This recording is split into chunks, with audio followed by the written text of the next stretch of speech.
ঘরে বেঁচে থাকা আলুর ভর্তা ও অল্প পাউরুটি দিয়ে তৈরি করে ফেলুন পাউরুটির নতুন নাস্তা। একটা খেলেই পুরো পেট ভরে যায়। বিকেলের জন্য বেস্ট নাস্তা। পুরো পরিবারের পেট পুড়ে খাবে। তৈরি করা খুব সহজ, কি যে বলবো। উপরে মোচমোচা, ভিতরে সফট, দুর্দান্ত খেতে। কিভাবে বানালাম দেখলেই বুঝতে পারবেন। আসসালামু আলাইকুম, আপনারা দেখছেন আইরিন হোম কিচেন। আজকে আমার রেসিপি পাউরুটির নাস্তা। তার জন্য প্রথমে আমি নিয়ে নিচ্ছি এখানে 6 থেকে 7 পিস পাউরুটি। আমি এখানে ঘরে থাকা বাসি পাউরুটি নিয়ে নিলাম। আপনারা চাইলে যে কোনো পাউরুটি নিতে পারেন, কারণ ঘরে থাকা পাউরুটি দিয়ে আমি আজকে এই রেসিপিটা তৈরি করে দেখাবো। তার জন্য নিয়ে নিয়েছি কিছুটা পানি আর একটা স্ট্রেনার। তার উপরে দিয়ে দিচ্ছে এই পাউরুটিগুলা। তাহলে এই বাসি পাউরুটিগুলা কিন্তু খুব সুন্দরভাবে সফট হয়ে যাবে। আর হার্ড পাউরুটি দিয়ে করতে গেলে অনেক সময় ছিঁড়ে যায়, ফেটে যায়। এজন্য আমি আপনাদের এই টেকনিকটা দেখিয়ে দিচ্ছি। দেখুন, তখন বোঝাই যাবে না এটা বাসি পাউরুটি, এত সফট হয়ে যাবে। এখানে আমি 3 থেকে 4 মিনিট ধরে এটা সুন্দর করে স্ট্যানার করে নিলাম। দেখুন কতটা সফট হয়েছে, দেখে বুঝতে পারছেন। এখন যদি আমি এটা বেলনি দিয়ে বেলি বা ভাঁজ করি তাহলে ফেটে যাবে না। আর চেষ্টা করুন পাউরুটিটা যেন এক মাপেরই কাটা হয়, তাহলে কিন্তু রেসিপিগুলো দেখতে বেশি সুন্দর হবে। আর দেখুন, আমি এখানে প্রথমে একটু হালকা ঠান্ডা করে নিয়েছি আর বেলনি দিয়ে সুন্দর করে বেলে নিচ্ছি। দেখুন, তার জন্য কিন্তু কোনো রকম নষ্ট হয়ে যাবে না। দেখুন কতটা সুন্দর হচ্ছে। আর এখানে ঘরে থাকা আলু ভর্তা দিয়ে, মানে অবশ্য ধনিয়ার পাতা দিতে হবে আলু ভর্তার মধ্যে, তাহলে কিন্তু খেতে বেশি ভালো লাগবে। আর কত সহজভাবেই আমি করে নিলাম। দেখুন, এটা স্ট্রেনার করা, এই কারণে কিন্তু খুব সুন্দর লেগে যাবে, কোনো খুলে যাবে না। দেখুন এভাবে করে আমি একটা অলরেডি করেই ফেললাম। আর দেখুন ঘরে থাকে আলু ভর্তা দিয়ে করছি বলে কত তাড়াতাড়ি হয়ে যাচ্ছে, একদম কোনো কিন্তু ঝামেলাই নাই, খুব দ্রুত হয়ে যায়। আর এখানে আমি আরেকটা আপনাদের দেখিয়ে দেবো, যদি ফেটেও যায় তাতেও কোনো সমস্যা নেই। দেখুন এভাবে করে আমি জড়াতে বসে কিন্তু একটু ফেটে গেছে, কিন্তু এটা কোনো সমস্যা নেই, এভাবে আপনারা করে নিতে পারেন। এখন এটা সাইডে রাখলাম। আর যদি ঘরে আলু ভর্তা নাও থাকে আপনারা করেই নিতে পারেন, হালকা একটু পেঁয়াজ মরিচ ধনিয়ার পাতা দিয়ে আলু ভর্তাটা করে নেবেন। মানে এখানে নিয়ে নিচ্ছি 1 কাপ বেসন এবং হাফ কাপের মতো চাউলের গুঁড়া। আপনারা যদি চাউলের গুঁড়া না থাকে কর্নফ্লাওয়ার 4 টেবিল চামচের মতো দিয়ে দেবেন, তাতে হয়। স্বাদ মতো লবণ আর হাফ চামচ আমি চিনি দিয়ে দিলাম, এটা স্কিপও করতে পারেন। আর দিয়ে দিলাম হাফ চামচ মরিচ গুঁড়া। আর এখানে দিয়ে দিচ্ছি চাট মশলা।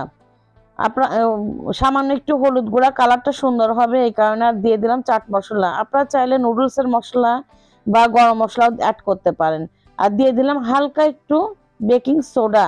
আর এখানে বেকিং সোডাটা দেওয়ার কারণে কিন্তু মুচমুচা হবে। আর দেখুন এভাবে করে আমি সুন্দর করে নাড়াচাড়া দিয়ে নিচ্ছি শুকনো উপকরণগুলা। আর চাউলের আটা দেওয়ার কারণেও কিন্তু খুব সুন্দর ক্রিস্পি হবে। আর এখানে নর্মাল পানি নিয়ে নিলাম। এখানে আমি পানিটা অ্যাড করে দিচ্ছি অল্প অল্প করে, একবারে দেওয়া যাবে না। এটা একদম ঘন বেটারও না, আবার একদম পাতলাও না, মিডিয়াম বেটার করে নেব। আর এখানে কিন্তু আমার 1 কাপ এবং 1 টেবিল চামচের মতো পানি লেগে গেছে। দেখুন এভাবে করে আমি এক পাশে সুন্দর করে ঘুরিয়ে নেব। কিছুক্ষণ ধরে ঘুরিয়ে নিলে কিন্তু এটা সুন্দরভাবে কোনো রকম লামসই থাকবে না, সুন্দরভাবে বেটারটা তৈরি হয়ে যাবে।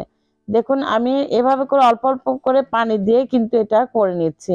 আর এখানে আমার পানি লেগেছে 1 কাপ 1 টেবিল চামচ, এর বেশি পানি লাগবে না।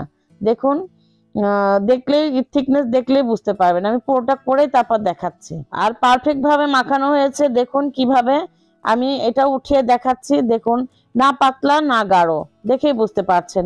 এটা পাউরুটির মধ্যে সুন্দর গায়ে গায়ে লেগে যাবে। আর আমি যতটুকু নিয়ে নিয়েছি 6 পিস পাউরুটির জন্য কিন্তু খুব সুন্দর। দেখুন এখানে আরেকটু আমি 1 টেবিল চামচের মতো পানি অ্যাড করে দিলাম, কারণ একটু বেশি গাঢ় মনে হয়েছিল এই কারণে। এখন কিন্তু একদম পারফেক্ট ভাবে হয়ে গেল। এখন দেখুন আমার পাউরুটিগুলো সব এভাবে ভাঁজ করে নিয়েছি, দেখে বুঝতে পারছেন কতটা সুন্দর লাগতেছে। এখন চলে যাবে আমি সরাসরি চুলার কাছে। এখানে দিয়ে দিচ্ছি পরিমাণ মতো তেল। তেলটাকে আমি মোটামুটি গরম করে নিয়েছি আর পাউরুটিটা দিয়ে দিলাম বেসনের মধ্যে। এভাবে করে আপনারা চামচ দিয়েও করে নিতে পারেন বা হাত দিয়েও করে নিতে পারেন। হাত দিয়ে করলে কিন্তু বেশি সুবিধা হবে, এটা ওঠানোটা এবং দেওয়াটা খুব সুন্দরভাবে হয়ে যাবে। দেখুন একটা একটা করে আমি দিয়ে দিচ্ছি। এটা যতটুকু ধরে ঠিক ততটুকু করে ভেজে নেবেন, একদম গায়ে গায়ে লাগানো যাবে না। একটু ফাঁকা ফাঁকা করে আমি 3টা করে 2 ব্যাচে ভেজে নিব, এর চেয়ে বেশি দেওয়া যাবে না। দেখুন গরম তেল, এভাবে করে চেষ্টা করবেন চামচ দিয়ে গায়ে গায়ে উঠিয়ে দেওয়ার তেলটা। দেখুন হালকা একটু কালার চলে এসেছে, আমি একটা পাশ উল্টিয়ে দিচ্ছি। এক পাশ মোটামুটি হয়ে গেছে, আমি ঘুরিয়ে ফিরিয়ে সুন্দর করে, যেহেতু এটা বড় তা এটা কিন্তু একটু সময় ধরে ভেজে নিতে হবে। আর খুব বেশি আঁচে ভাজবেন না, তাহলে উপরটা দ্রুত কালার চলে আসবে, ভিতরে কাঁচা থেকে যাবে। আর দেখুন এভাবে ঘুরিয়ে ঘুরিয়ে আমি কিন্তু ভেজে নিলাম। কালারটা দেখেই বুঝতে পাচ্ছেন কেমন হয়েছে। আর এটা কিন্তু 4 থেকে 5 মিনিটের মধ্যেই ভাজা হয়ে যায়। দেখুন কতটা সুন্দর কালার হয়েছে। এভাবে করে আমি আরেক ব্যাচও ভেজে তারপর আপনাদের পরিবেশন করে দেখাচ্ছি। এভাবেই তৈরি হয়ে যায় ঘরে থাকা আলু ভর্তা দিয়ে এবং বেঁচে যাওয়া পাউরুটি দিয়ে কত সুন্দর লোভনীয় নাস্তা। আর এখন নতুন আলুর যে কোনো কিছুই কিন্তু খুবই মজা লাগে।